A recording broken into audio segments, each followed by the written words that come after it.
Question 8c.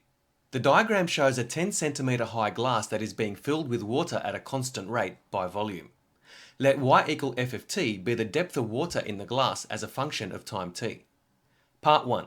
Find the approximate depth y1 at which dy dt is a maximum.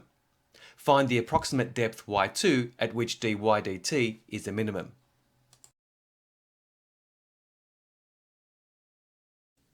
dy dt represents the instantaneous rate of change of the depth of water with respect to time.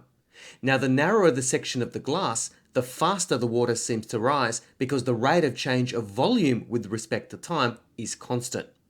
Hence, dy dt is maximum at depth y1 is approximately equal to 2 centimeters, which corresponds to the narrowest part of the glass, and dy dt is minimum at depth y2 is approximately equal to 7 centimeters, which corresponds to the widest part of the glass. Part 2. Assume that the glass takes 5 seconds to fill. Graph y equals f of t and identify any points on your graph where the concavity changes.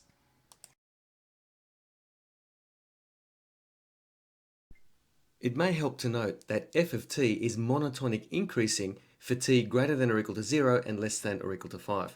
That is, dy dt is greater than 0 for t greater than or equal to 0 and less than or equal to 5. The following is the graph of y equals f of t, and I've noted this point here and this point here. So this is the point where dy dt is maximum, which corresponds to depth y1, and this is the point where dy dt is minimum, which corresponds to depth y2. So these were determined in part 1. Now this point here and this point here also correspond to points of inflection, or changes in concavity.